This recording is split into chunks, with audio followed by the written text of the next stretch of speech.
Bom dia, pessoal, tudo bem com vocês? A gente vai estar aqui hoje trabalhando o restante dos exercícios que faltaram para terminar a lista, que nesse caso foram 10, o 11 e o 12. Os primeiros 3 exercícios, se eu não me engano, foram feitos em monitorias presenciais, certo? Então vamos lá, espero que vocês estejam conseguindo aí compreender aí bem a matéria, a conseguir estar fazendo as avaliações, ok? Então vamos lá. A 10ª questão ela diz o seguinte, ela dá uma equação para a gente, uma equação aí, que é uma equação que tem uma parte real, né, que é essa parte aqui da segunda derivada, e uma parte imaginária, que é a parte que está multiplicando aqui o número complexo y. Em que beta é uma constante, a gente mostrar que essa equação aqui ela não satisfaz essa equação diferencial e mostrar que essas equações aqui elas satisfazem aquela equação diferencial, certo? O que a gente faz, como eu acredito que boa parte de vocês devam saber, é que você deriva as equações, substitui. Se os termos forem diferentes, ou seja, se a soma não for igual a zero, então não é solução da equação diferencial. E foi isso que eu fiz aqui. Acredito que vocês não vão ter dificuldade de estar fazendo essa questão. Aqui a função yx de t igual a cosseno de kx menos ômega t mais delta. Derivei 2 vezes, né? Como é uma derivada do cosseno, eu fiz diretamente porque é uma derivada simples, você aplica a regra da cadeia. Derivada simples, que vai ficar com esse termo aqui do k ao quadrado, certo? Você deriva a primeira vez, vai ficar menos k vezes a seno de kx menos ômega t. Você deriva de novo, vai ficar menos k vezes k. Vai ficar menos k ao quadrado, multiplicado pelo a cosseno de kx menos ômega t. Onde a gente pode perceber que a nossa função y se repete aqui, certo? E a gente vai usar isso a nosso favor na primeira questão. E a gente aqui faz a derivada temporal, que o que vai aparecer aqui vai ser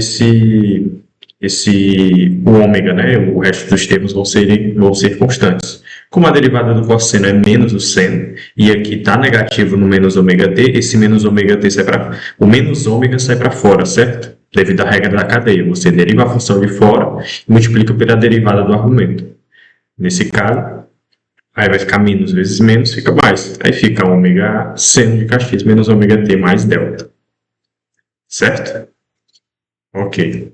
Então vamos lá.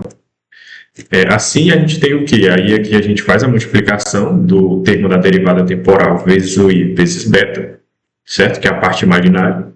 E aqui a gente substitui a nossa segunda derivada espacial, que é a derivada em relação à posição. Certo? Então, o que a gente percebe? Que esses dois termos eles são diferentes e a soma dele nunca vai ser identicamente zero. Certo? Porque a gente sabe que o seno ele vai ser zero em pontos diferentes do cosseno. Certo? Porque eles são funções diferentes. São mesmo sendo funções periódicas, mas elas se anulam em locais diferentes do plano. Okay? Então, a gente percebe que elas não vão ser identicamente zero para todo x e t. Certo? Ok. Então, agora a gente vai provar que essas duas equações exponenciais aqui, essas equações de onda aqui, vão satisfazer a equação. Mas isso vai ter uma condição para ela ser satisfeita. Vamos lá. A gente faz a primeira derivada aqui, Eu primeiro estou trabalhando com essa exponencial aqui, que tem esse termo negativo aqui. Ok? Aí eu faço a derivada temporal dela. Fiz a derivada dela e fiz a derivada da outra que está se propagando para a direita, que tem esse mais aqui, certo? Então, deixa eu até melhorar esse mais aqui. Ok, certo? Então, fiz a derivada. A derivada me deu isso aqui. Eu derivei 2 vezes. Não. A derivada temporal aqui primeiro. Eu derivei uma vez. A primeira derivada, nesse caso, em relação ao tempo. Que nesse caso, o termo que vai sair para fora vai ser menos i vezes menos ômega, que vai dar mais ômega. Então, aqui vai ficar positivo. Vai ficar i, que é uma constante, vezes ômega, que também é uma constante, vezes a exponencial do argumento aqui, ok? E a derivada aqui dessa função, que é uma onda aqui que se propaga para a esquerda, né, como a gente percebe devido a esse sinal positivo, esse sinal vai ficar negativo por quê? Porque menos i vezes mais ômega é menos i vezes ômega. E a gente aplica a regra da cadeia. A gente deriva o argumento aqui, ó, da função, certo? Depois a derivada da exponencial. A derivada da exponencial é a própria exponencial. Então fica com essa cara aqui. Acredito que isso aqui não é novo para vocês. Certo? Mas qualquer dúvida aí vocês podem estar escrevendo para sanar isso aí o quanto antes. E aqui a gente faz a segunda derivada espacial. Como a gente pode perceber, se a gente derivar isso aqui, vai ficar o quê? Esse menos vai multiplicar com k, que é o termo que está com a variável posição, que é a variável que a gente está derivando. E esse menos aqui também vai multiplicar com k. Então vai ficar menos k. Quando a gente fizer essa derivada do argumento aqui, ó, vai ficar o quê? Menos kx, né? Menos ômega t. O ômega t vezes i, que vai ficar mais, vezes menos delta vezes i. Quando a gente fizer essa derivada em relação a x, o termo que vai sobrar aqui vai ser o menos k, né? Porque aqui é uma equação linear, certo? Uma equação do primeiro grau. Aí deriva outra vez, vai ser a mesma coisa, vai ficar só o k, menos k ao quadrado aqui, certo? Porque se a gente perceber, vai ficar o quê? Vai ficar, na primeira derivada, o termo constante vai ficar menos i vezes k. Na segunda derivada, vai vir um outro menos i vezes k multiplicando. Vai ficar o quê? Menos com menos dá mais, vai ficar i ao quadrado vezes k. Só que i ao quadrado é a raiz de menos 1 ao quadrado. Aí vai ficar menos k ao quadrado, certo? Estou sendo rápido nisso porque acredito que vocês já tenham bastante ciência disso. E se eu acabar sendo bastante redundante e algo que vocês já dominam, acredito que a aula não vai ficar tão... A mentoria não vai ficar tão... Não vai fluir muito bem, certo? Mas qualquer dúvida vocês podem me procurar. Então vamos lá. Então a gente substitui na nossa EDO. Aí nesse caso eu fiz primeiro para que está com o argumento negativo. Aqui as derivadas eu botei um ponto e vírgula aqui para separá-los, certo? Aí aqui está a derivada da função que está com o negativo aqui, ó, que é a que se propaga para a direita, e aqui com o positivo aqui que se propaga para a esquerda, certo? Imaginando isso como uma onda. Então a gente substitui as derivadas, a segunda derivada espacial e a primeira derivada temporal. E multiplicando aqui o i vezes o beta. A gente sabe o quê? Que isso aqui é a nossa própria função inicial, certo? Isso aqui também. Então, o que a gente faz? A gente substitui pela própria função aqui, que vai ficar uma equação tanto mais bonita e mais resumida. E aqui vai ficar i vezes i, vai ficar i ao quadrado, vai ficar menos 1. Por isso que esse sinal negativo aparece aqui e o i some. Então a gente bota o y em evidência e vai ficar apenas esse termo aqui, ó, entre parênteses. Aí é onde vem a seguinte questão. Para que isso seja zero, esse termo aqui tem que ser zero. Porque o nosso perfil de onda, que é a função y de x de t, que é o que vai dar o perfil da onda, ela não é zero. Porque senão a onda não está se propagando. Certo?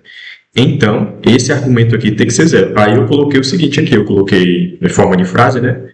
Para que o nosso perfil de onda, y de x de t, satisfaça... Eu até escrevi errado aqui, deixa eu consertar. Satisfaça tal equação, que é a equação que foi dada inicialmente, tem-se que ômega tem que ser igual a k ao quadrado sobre beta. Porque quando eu substituo esse k ao quadrado sobre beta no lugar de ômega, é isso. Aí o beta cancela com beta, vai ficar menos k ao quadrado mais k ao quadrado, que vai zerar. Ok? Pois y de x de t é diferente disso. Ok, agora para a nossa outra equação, que é a da onda que se propaga para a esquerda, né? A gente pode perceber que temos o seguinte. A gente substitui, né, as derivadas. Aqui vai mudar em relação àquela, porque aqui já vai ter esse menos aqui, ó. Ok? Então, I vezes I é I ao quadrado. I ao quadrado é menos 1 vezes menos 1 dá mais 1. Então, por isso que aqui fica positivo. Aqui fica positivo. E o I soma, porque a gente elevou ele ao quadrado. Ele ficou ao quadrado, aliás, né? Então, a gente coloca em evidência nosso perfil de onda, que é a função y de x de t, e a gente tem uma nova... cai praticamente na mesma coisa, a única coisa que muda é o sinal. Então, como o perfil de onda é diferente de zero, porque a onda está se propagando, a gente tem que, para que isso seja zero, esse termo aqui tem que ser zero. Então, novamente, a gente faz o quê? Então, para que isso seja zero, a nossa frequência angular vai ter que ser o quê? Vai ser k ao quadrado, que é o número de onda, dividido pela constante beta. Certo? Então, a nossa equação é satisfeita seguindo essas condições. Ok? Espero que vocês tenham entendido essa questão. Não é uma questão complicada.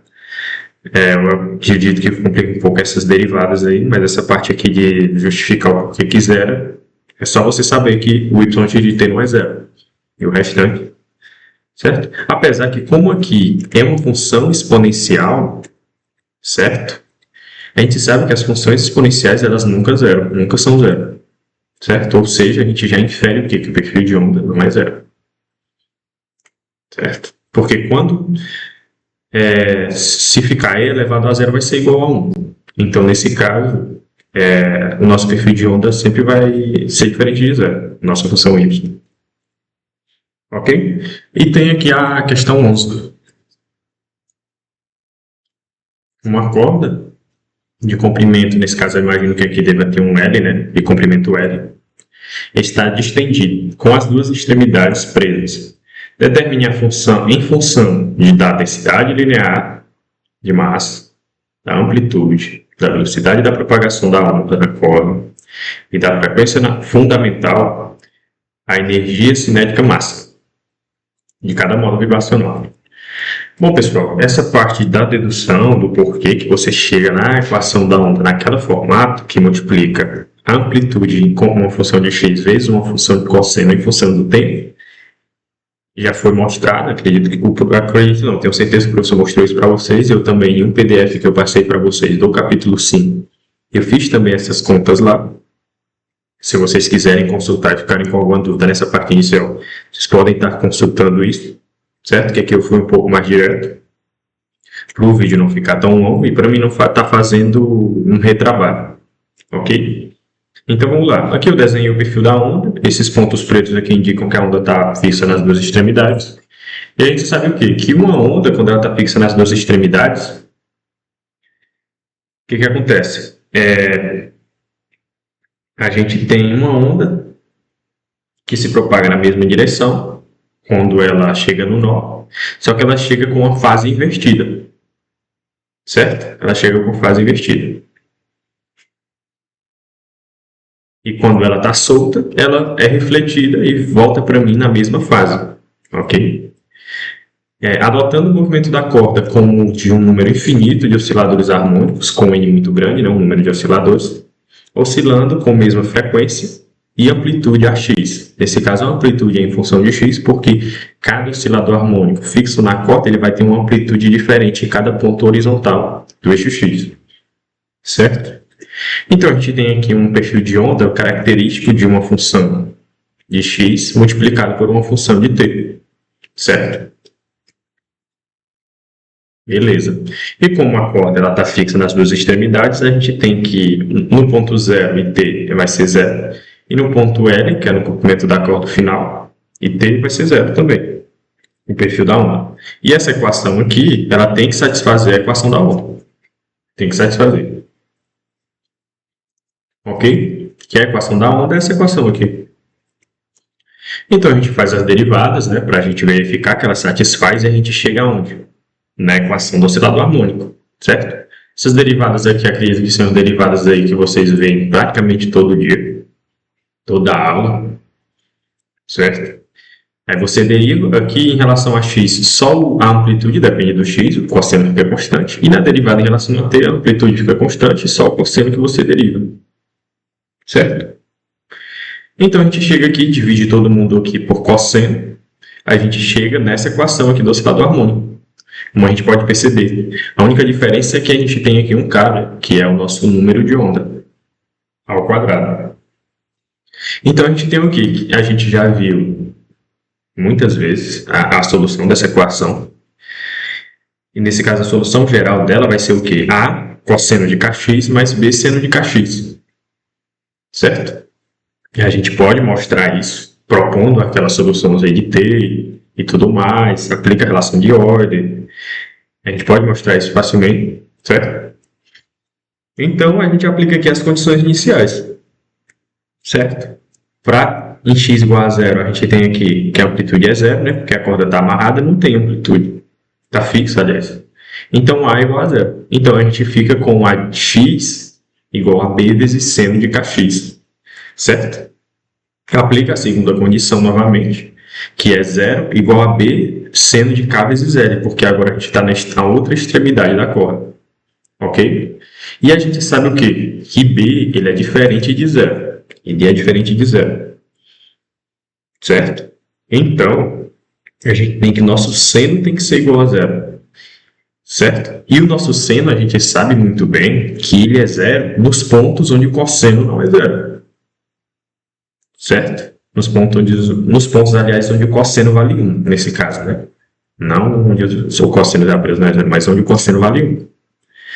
Então, a gente cai aqui que a gente isola, né? A gente aplica aqui o arco-seno, que é a função inversa do seno em ambos os lados, e a gente tem que o seno ele vai ser zero em todo o ângulo, né? Ó, seno de x é igual a zero.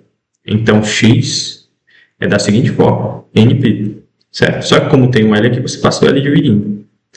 Então, nesse caso, a gente tem aqui um número de onda, que é igual a nπ sobre L, onde esse n é o número do harmônico, certo?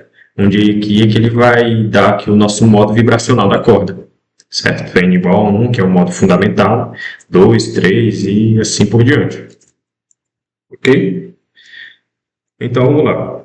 Letra A pede o quê? A energia cinética máxima em termos de μ, A, V e F1, certo? E o que a gente tem que fazer primeiro? A gente tem que obter a frequência F1, as frequências, aliás, dos modos vibracionais, a velocidade, como a gente vai expressar a frequência em termos de velocidade e comprimento, certo? A gente sabe o quê? Que o nosso K, que é o nosso número de onda, ele vai ser o quê? Ele vai ser 2π sobre lambda.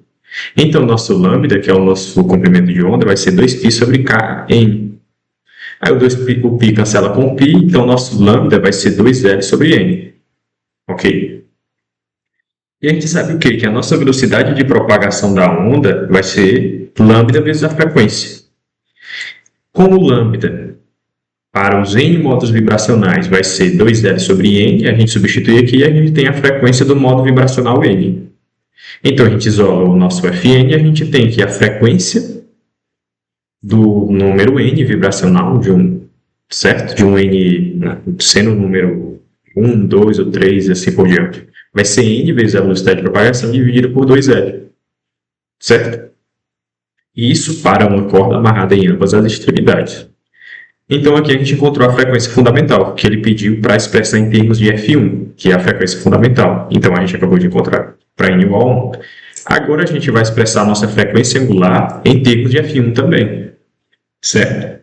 Porque a gente quer que apareça na equação da energia cinética máxima apenas μ, a amplitude, a velocidade e o F1, certo?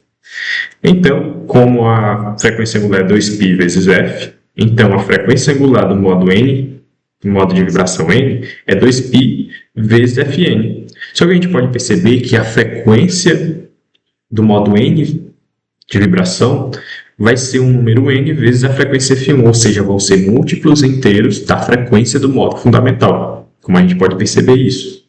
Então, todos esses termos podem ser expressos em termos do modo N vezes a frequência fundamental, que nesse caso foi o que eu fiz aqui, fica 2π vezes N vezes F1. Agora a gente vai para o cálculo da energia cinética máxima, certo?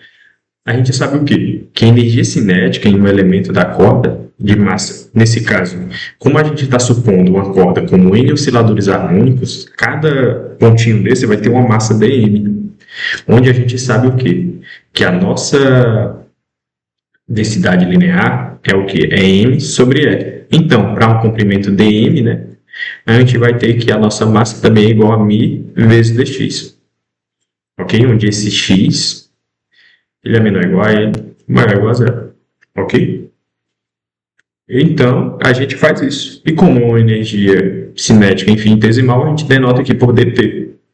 Aí aqui a derivada em relação ao tempo de x, porque nesse caso é a velocidade da onda. A gente elevou aqui ao quadrado, porque é 1 meio de massa vezes velocidade ao quadrado, a energia cinética. Então, o que a gente tem que fazer? A gente tem que derivar a função y e elevar ao quadrado. E substituir na equação. A gente sabe o quê? Que a nossa função y inicialmente era ax vezes cosseno de ômega t mais delta. Multiplicando pela nossa função que a gente teve do modo n, de vibração, pois a nossa amplitude ax é o quê? Vai ser bn sen de kn vezes x, certo? Para o modo n de vibração, ok? Por isso que a gente coloca esse n aqui, vezes o cosseno de ômega n t vezes delta n. Como a nossa corda está fixa em ambas as extremidades, a fase inicial dela vai ser nula, certo? Que posteriormente aqui a gente vai anular essa fase. Então a gente aqui fez a nossa derivada, elevou ao quadrado aqui, certo? Então a gente substitui na energia cinética, ok? Aí eu fiz aqui o Bn igual a A, só para a gente ficar mais familiarizado, porque está mais familiarizado com A, né? Então, deixei o A aqui. Mas se quisesse deixar Bn também nas contas, não tem nenhum problema não. Aí eu detalhei aqui, ó, como a corda está presa em ambas as extremidades, o nosso ΔN aqui, que é a fase inicial, é zero. Ok? E aqui a gente resolve uma integralzinha aqui de um seno ao quadrado, que a gente usa uma propriedade chamada de substituição, que a gente substitui o seno ao quadrado, que é uma propriedade que a gente chama de arco-metade, ou ângulos metade, uma coisa assim. Onde a gente sabe o quê? Que o seno ao quadrado de um ângulo, ele é 1 mais cosseno de 2x, dividido por 2. E o cosseno ao quadrado de um ângulo vai ser 1 menos o cosseno de 2x sobre 2. Só como aqui a gente tem um seno, a gente usa essa substituição aqui, certo? Então a gente faz isso.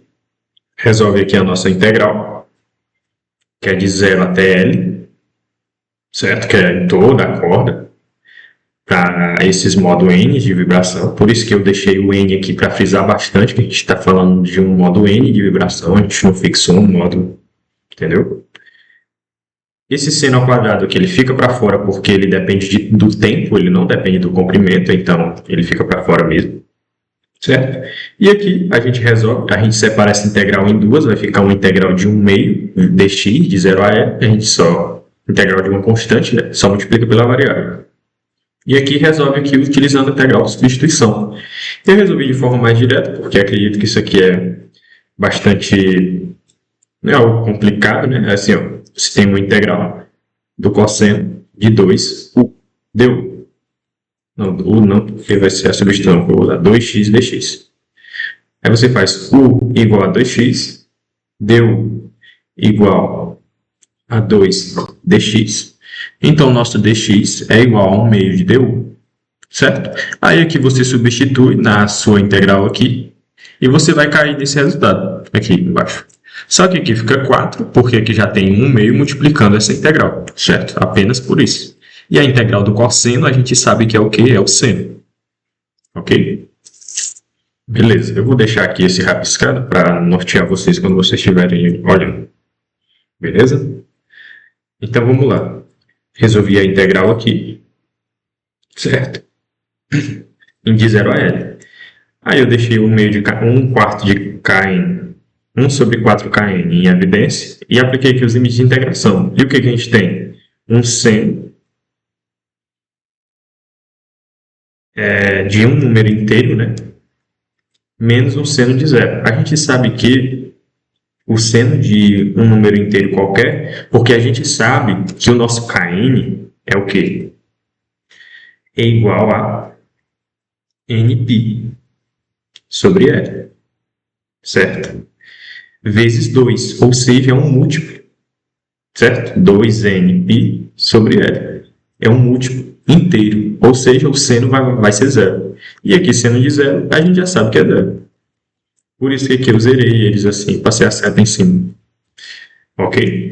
Então a gente cai aqui, multiplica aqui por L sobre 2, a gente cai aqui nisso aqui. Mas a gente quer a energia cinética máxima.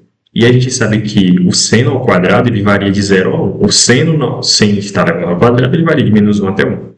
Então, a nossa energia cinética vai ser máxima quando esse seno for igual a 1, o seno ao quadrado. Então a gente chega nessa forma para a energia cinética máxima. Aí a gente apenas faz as substituições. A gente encontrou a frequência fundamental, a gente sabe quem é o comprimento consequentemente ao encontrar a frequência fundamental, e encontrou a frequência angular. E a gente apenas substitui.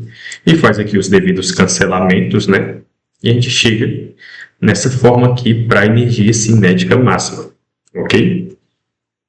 Espero que vocês tenham compreendido bem, não é algo complicado, acredito que o que complica um pouco é essa integral aqui, certo? Porque aqui também você pode fazer isso por valor médio, só que reduz bastante as contas, né? Só que não fica tão visível porque que esse termo de seno eles são, certo? Então vamos lá, vamos seguir aqui para a letra B. Vamos lá. Para uma corda com uma extremidade presa e outra solta, temos. Nesse caso, a questão B, aí o item B, ele pede para a gente fazer isso, só que para uma corda que está com uma extremidade fixa e outra solta. O que vai mudar? A única coisa que vai mudar vai ser o Kn, nesse caso vai causar com que a frequência também mude, a frequência angular também mude, porque vai mudar aonde... Porque nesse caso, quando a gente tem uma corda presa, quando a gente vai aplicar a segunda condição inicial, a gente tem um termo de cosseno. E o cosseno ele é zero em todo ângulo nπ sobre 2. Só que para a gente poder generalizar para todo n, a gente coloca esse nπ sobre 2 dessa forma, certo? Sugiro vocês a verem isso. Isso eu até coloquei também naquele material que eu passei para vocês, eu detalhei isso, por que isso? Porque aqui você pode substituir qualquer n, não apenas para n ímpares. Eu até coloquei aqui que já foi demonstrado, certo? Então, a gente cai aqui nessa equação. A de x cosseno de ômega t mais delta n, com a frequência natural. Aliás, a fase inicial vai ser zero. Por que a fase vai ser zero? Porque a corda está fixa em x igual a zero. Ela está fixa, certo? Então, e na extremidade L, ela está solta. E por que a gente faz isso? Porque como o ΔN é uma fase inicial, então a gente pode considerar ele sendo zero. Nesse caso também, certo? Então, tanto até simplifica um pouco. Aliás, que não ia causar nenhuma diferença. Isso não ia modificar a nossa integral, porque como o ΔN é uma constante, então ele não ia modificar tanto assim nosso resultado final, certo? Mas é interessante detalhar. E aqui também eu fiz o nosso Bn aqui igual a A. Novamente, eu já coloquei o A direto aqui, mas aqui era um Bn. Eu já coloquei aqui igual a A. Certo? Então, vamos lá. A gente deriva novamente para achar a velocidade. Certo? Aliás, a gente deriva novamente. Nesse caso aqui eu coloquei segunda derivada, mais aqui a derivada ao quadrado. Acabei me confundindo. É dy dx dt ao quadrado. Isso. Agora está correto. Então, a gente chega na mesma integral. Isso eu acredito que é perceptível que a gente chega na mesma integral, certo? Eu acabei de esquecendo de colocar o termo de seno de ômega t aqui. Só vou ajeitar aqui. Seno de ômega n vezes t. Isso ao quadrado. Certo? Essa integral ela já foi resolvida, certo? Já foi resolvida. Ok? Nesse caso aqui vai... Aí a gente vai chegar na nossa... A gente vai chegar nisso aqui, depois de resolver essa integral. Mi ômega n ao quadrado, seno ao quadrado, de ômega n vezes t, vezes o nosso Nesse caso, ao resolver essa integral, vezes o nosso L sobre 2. Que é igual... nesse caso aqui vai mudar também. Eu vou pausar aqui o vídeo, pessoal, que eu vou mudar aqui, que eu acabei esquecendo de colocar um 4 aqui.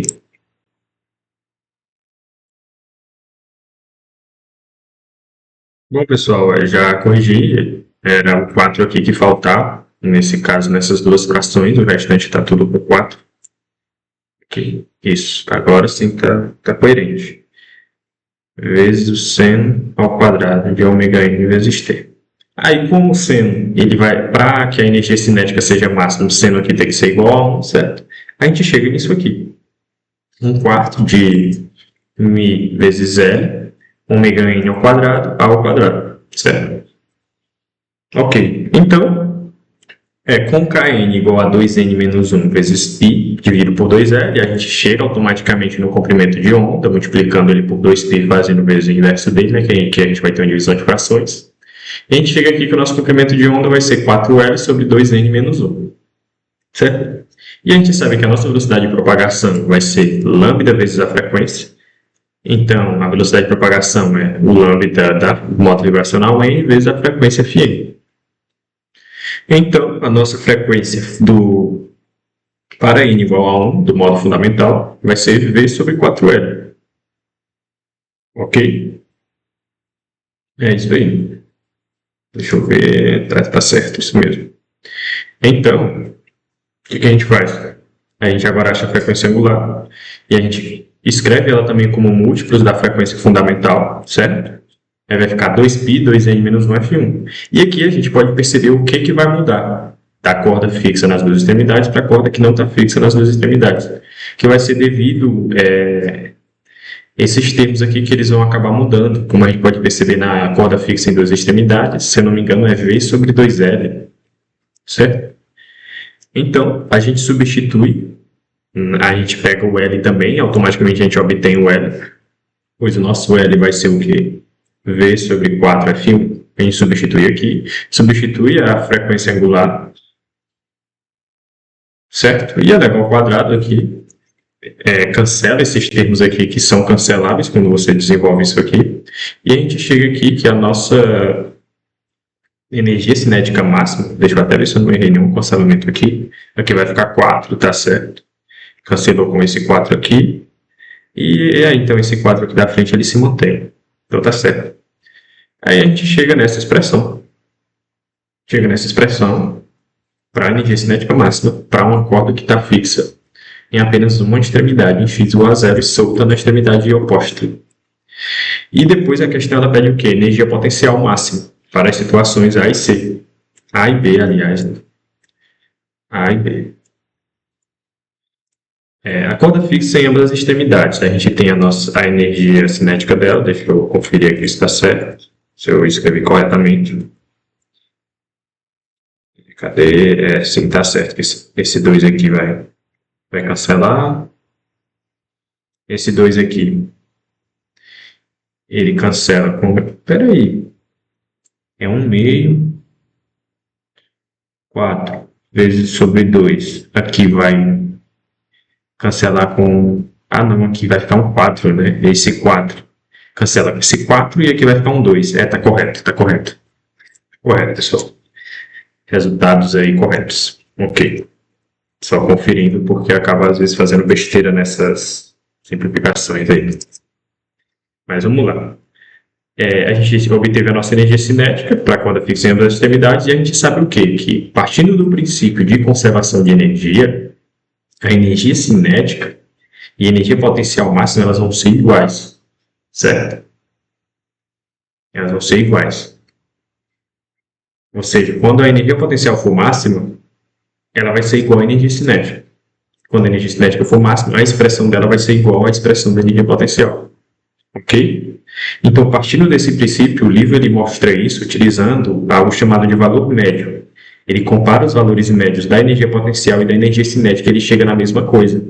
E partindo desses valores médios, você também pode obter a energia cinética máxima e a energia cinética e a energia potencial máxima. Certo? Aqui eu resolvi aquela integral para exemplificar mais, porque ele também, lá quando ele mostra lá em oscilações ainda, se eu não me engano, ele aplica esse teorema do valor médio, que é uma integral, para deduzir também isso. Aí eu acabei seguindo também por esse caminho, para detalhar um pouco mais, certo? Como o sistema é conservativo, a gente tem que energia cinética máxima igual a energia potencial máxima. Então, vai ficar igual a energia cinética, a gente só reescreve, igualando a energia potencial máxima. E na corda fixa é apenas uma extremidade, da mesma forma. E o que a gente pode perceber é que, para uma corda presa em ambas as extremidades, a energia cinética potencial, aliás, dependendo do n, né? Se a gente fizer aqui um n igual a 1, vai ficar 1 ao quadrado, e se a gente fizer aqui, vai ficar 1. Então, ou seja, a energia cinética, tanto potencial quanto cinética máxima, ela vai ser maior para uma corda fixa em ambas as extremidades. Ok? Espero que vocês tenham compreendido bem esse detalhamento aqui, que é muito importante para essa questão, certo? Então, vamos lá. Segundo, questão 12, última questão da lista. É uma questão assim, um tanto não complicada. Ele apenas dá duas equações de perfis de onda, aí, e pede para você escrever a expressão resultante, determinar as velocidades de fase de grupo e descrever qualitativamente o movimento da onda, certo? Então vamos lá. A onda resultante, ela vai ser a superposição delas duas, né? Então vai ser a soma. Só que não é uma soma linear muitas das vezes, porque nem sempre a gente tem duas ondas que têm mesma frequência, mesma fase inicial e mesma amplitude. Não vai ser uma soma linear. Você vai ter que usar ali os seus argumentos trigonométricos para fazer essa soma, ok? E aqui o que eu utilizei, a propriedade que eu utilizei foi essa aqui, porque a gente tem mesma amplitude e frequências diferentes, certo? Frequências angulares diferentes, e também número de onda diferente, ou seja, o nosso argumento do cosseno é diferente. Aí eu chamei um de A e um de B e falei, e usei essa propriedade, o cosseno de A mais o cosseno de B é 2 vezes o cosseno de A menos B dividido por 2, vezes o cosseno de A mais B dividido por 2. E partindo desse pressuposto, eu chamei um de A e um de B, como vocês podem ver aqui, vou até destacar. Isso aqui e isso aqui. E a gente faz aqui essas subtrações. Aqui eu só já coloquei em evidência diretamente, né? Porque a gente percebe como vai ter um menos aqui, vai mudar o sinal. Aí eu vou e coloquei em evidência. Esse termo aqui que estava negativo, ele vem para cá positivo. E o outro permanece porque estava positivo, negativo. Aí fiz as continhas aqui e cheguei nisso aqui. Então, o nosso A menos B vai ser 2x menos 2t. Certo? Aqui eu não coloquei as unidades aqui para não carregar muita anotação. Deixa eu colocar só no final. E aqui o A mais B eu coloquei em evidência novamente. Esse termo era positivo, então ele continuou positivo. Aqui mudou o sinal devido ao sinal de menos, devido ser uma subtração. E aqui também permaneceu o mesmo sinal do 676. Aí fazendo as contas, a gente chegou nisso aqui. Certo? Aí, o que a gente faz? Substitui na relação, nessa relação aqui. Então, aí é 2 vezes o quê? É 2 vezes o cosseno de A menos B, certo? Mas como aqui a amplitude é igual, eu acabei não colocando a amplitude aqui, mas a amplitude é igual, certo? Ou seja, vai ser 2 vezes a amplitude vezes o cosseno de 2x menos 2t, vezes o cosseno de 1820x menos 678t. Aí depois, colocando as unidades, a gente tem essa expressão aqui, certo? Ok? E aqui a letra B. Espero que vocês acreditem que deu para compreender, que isso é mais aplicar essa propriedade aqui. Não tem nenhum malabarismo maior, não. Certo? Algo mais conceitual e mais profundo é aqui nas velocidades, que é a velocidade de fase e de grupo. Porque a velocidade de... Eu até detalhei aqui mais para frente o que é conceito de velocidade de fase e velocidade de grupo. Certo? A gente sabe que a velocidade de fase é a velocidade que as cristas das ondas se propagam. Certo? Então, vai ser o quê? Vai ser a frequência angular média dividido pelo número de onda médio. Certo? Porque, nesse caso, quando você tem um grupo de ondas, né, muitas das vezes elas vão ter ali uma frequência angular diferente, como a gente pode ver, e um número de onda diferente, como a gente pode ver. Então, a gente pega a média deles, certo? Que, nesse caso, vai ser o quê? O da onda resultante. Aí a gente pega a frequência angular da onda resultante dividido pelo número de onda da onda resultante. Certo? Nesse caso, dá de maior frequência. Como a gente pode perceber aqui, ó, eu peguei um 680. Nesse caso, cadê? Deixa eu ver. É o 680 dividido por 1820. 1820, isso mesmo. Ah, sim. Ah, não, pessoal. Aqui você tira a média. Ômega médio, né? Você faz o quê? Ômega 2 menos ômega 1 dividido por 2. É isso mesmo. E o K médio, você faz. Aliás, é somando, não é subtraindo. Você faz K1 mais K2 dividido por 2. Isso eu também detalhei lá naquele material que eu mandei para vocês.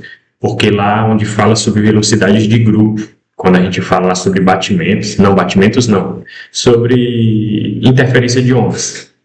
Aí quando você tem ondas com uma frequência ligeiramente diferente, você vai ter uma interferência, um tipo de interferência, certo? E aí você vai ter uma velocidade de grupo e uma velocidade de fase. E na velocidade de fase, que é a velocidade que as cristas das ondas se propagam, certo? Você utiliza a frequência angular média e o número de onda média, que é o que? Você somar as duas e dividir por 2. Você tira a média. Como aqui a gente tem duas ondas, né? A gente soma as duas e divide por 2. Se tivesse N ondas, somaria as N e dividia por N. Certo? É isso aí. Aí a gente tira a média. Acabei não colocando aqui, quando foi passado para as notas, a soma e divisão. Só que fica um tanto óbvio. Você soma os dois e divide por 2, certo? Em cada um, tanto na frequência angular quanto no número de onda. Aí você acha que a velocidade de fase que é 0,374 metros por segundo. A velocidade de grupo, que é a velocidade com que um conjunto ou pacote de ondas se propaga, certo? Ou seja, você tem um conjunto de N ondas e você quer saber a velocidade ali que aquele número N de ondas se propaga, certo? Meio que também isso se torna ali, você pega olhando para aquele conjunto, você vai enxergar eles como uma coisa só. Aí você faz o quê? A variação da frequência angular, que nesse caso é a diferença, né? Ali a gente somou e dividiu por 2 porque é a média. Aqui você vai pegar a diferença. A diferença entre as frequências angulares dividido pela diferença dos números de onda de cada onda, que vai dar 2, né? Como a gente pode perceber aqui, 2 rádios por segundo dividido por 2 rádios por metro, que é o nosso número de onda angular. Nesse caso, dá 1 metro por segundo, que é a velocidade de grupo. Aí, nesse caso, a letra C, ela pede ali uma descrição qualitativa desses resultados aqui. Aí eu escrevi umas coisas aqui para elucidar, porque muitas das vezes não fica evidente o que é velocidade de grupo e o que é velocidade de fase. É o que eu coloquei. Eu destaquei que o movimento da onda resultante ele pode ser descrito como um pacote de ondas em propagação, certo? Que nesse caso esse aqui é o resultado final que a gente obteve da onda resultante. E a gente tem aqui um termo de baixa frequência, que é esse cosseno desse argumento aqui. E a gente percebe aqui um termo aqui de alta frequência, porque a gente tem 1820 vezes o x que pode ser dado, e o 678 vezes o t que pode ser dado, enquanto que a gente tem apenas o número 2. Certo? Ou seja, esse termo ele varia lentamente, que ele pode ser descrito aqui como a casca, o formato externo desse conjunto de ondas. Nesse caso, ele funciona como aqui um fator limitante para a onda, certo? E nesse caso, como aqui tem um menos ômega, a gente percebe o quê? Que é uma onda que se propaga para a direita, certo? Aí a velocidade de grupo desse grupo de ondas vai ser 1 metro por segundo, ok? E a onda interna, que é a onda portadora, que é a onda de maior frequência, ela tem uma oscilação muito rápida. Ela se move para a direita com velocidade de 0,374 metros por segundo. Ok? Então, como a velocidade de grupo ela é maior que a velocidade de fase, a gente pode ver que o pacote de ondas ele vai avançar rapidamente. certo? E as cristas da onda vão se mover mais lentamente. Por que isso? Porque se a gente perceber a velocidade de fase, que é a velocidade que as ondas elas se movem, as cristas das ondas se movem, ela é bem menor do que a velocidade de grupo, certo? Ou seja, você vai ver o pacote de ondas andando, mas as cristas vão se mover mais lentamente, certo? É como se você você vai ver duas ondas se propagando, só que você vai ver aquilo como uma coisa só, né? Porque imaginando no R3, no espaço tridimensional, e você vai acabar percebendo isso, ok? E é isso, pessoal. Com esse vídeo aqui a gente finaliza a lista de exercícios espero que vocês consigam entender e ter compreendido. E qualquer dúvida ou qualquer vacilo meu aqui na resolução, vocês podem estar me procurando para me estar corrigindo. Isso é essencial no desenvolvimento aí do conhecimento. Certo? E é isso. Muito obrigado aí e bons estudos.